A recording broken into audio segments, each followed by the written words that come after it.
Thank you. Now, folks, here's something else I got a problem with.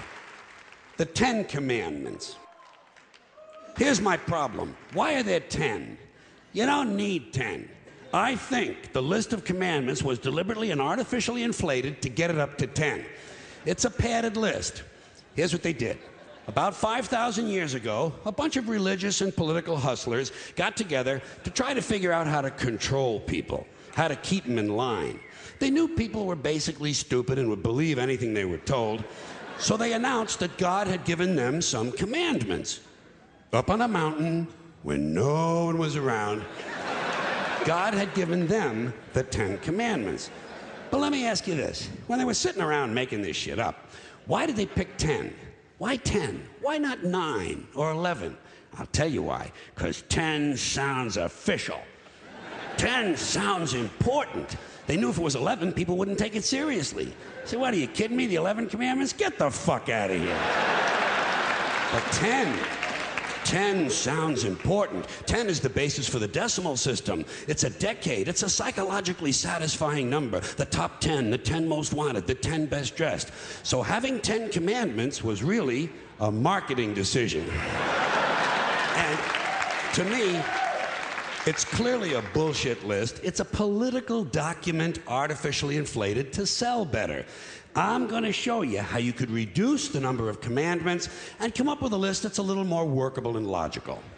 We're going to start with the first 3, and I'll use the Roman Catholic version because those are the ones I was taught as a little boy. I am the Lord thy God. Thou shalt not have strange gods before me. Thou shalt not take the name of the Lord thy God in vain. Thou shalt keep holy the Sabbath. Right off the bat, the first 3, pure bullshit. Sabbath day, Lord's name, strange gods. Spooky language. Spooky language. Designed to scare and control primitive people. In no way does superstitious nonsense like this apply to the lives of intelligent, civilized humans in the 21st century. You throw out the first 3 commandments, you're down to 7. Next, honor thy father and mother. Obedience, respect for authority. Just another name for controlling people. The truth is, obedience and respect should not be automatic. They should be earned. They should be based on the parent's performance. Parent's performance. All right? Some parents deserve respect. Most of them don't. Period. You're down to 6. Now, in the interest of logic, something religion is very uncomfortable with, we're going to jump around the list a little bit. Thou shalt not steal. Thou shalt not bear false witness. Stealing and lying. Well, actually, these 2 both prohibit the same kind of behavior. Dishonesty, stealing, and lying. So you don't need 2 of them. Instead, you combine them and you call it thou shalt not be dishonest. And suddenly, you're down to 5. And as long as we're combining, I have 2 others that belong together. Thou shalt not commit adultery. Thou shalt not covet thy neighbor's wife. Once again, these 2 prohibit the same kind of behavior. In this case, marital infidelity. The difference is coveting takes place in the mind, and I don't think you should outlaw fantasizing about someone else's wife. Otherwise, what's a guy going to think about when he's waxing his carrot?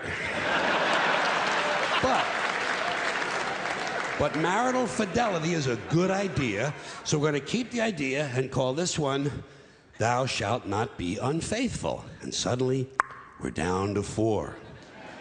But when you think about it, honesty and fidelity are really part of the same overall value. So in truth, you could combine the 2 honesty commandments with the 2 fidelity commandments and give them simpler language, positive language instead of negative, and call the whole thing, thou shalt always be honest and faithful, and we're down to 3.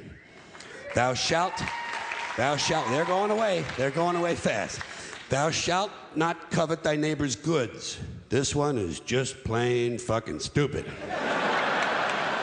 Coveting your neighbor's goods is what keeps the economy going. Am I right? Your neighbor gets a vibrator that plays "O Come All Ye Faithful." You want to get one too.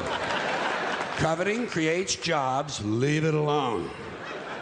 You throw out coveting and you're down to 2 now, the big honesty and fidelity commandment, and the one we haven't talked about yet, thou shalt not kill, murder, the 5th commandment. But when you think about it, religion has never really had a big problem with murder. Not really. More people have been killed in the name of God than for any other reason. All you have to do... Sure.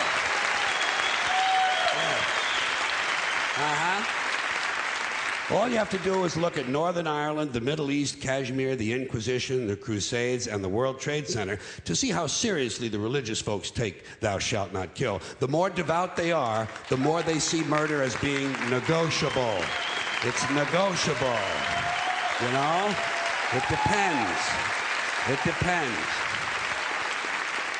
It depends on who's doing the killing and who's getting killed. So, with all of this in mind, I leave you with my revised list of the 2 commandments. Thou shalt always be honest and faithful to the provider of thy nookie. And thou shalt try real hard not to kill anyone, unless, of course, they pray to a different invisible man from the one you pray to. 2 is all you need. Moses could have carried him down the hill in his fucking pocket. And if they had a list like that, I wouldn't mind those folks in Alabama putting it up on the courthouse wall. As long as they included one additional commandment, thou shalt keep thy religion to thyself. Thank you. Thank you. Thank you, everybody. Thanks for coming in. I appreciate it. Thank you. Thank you.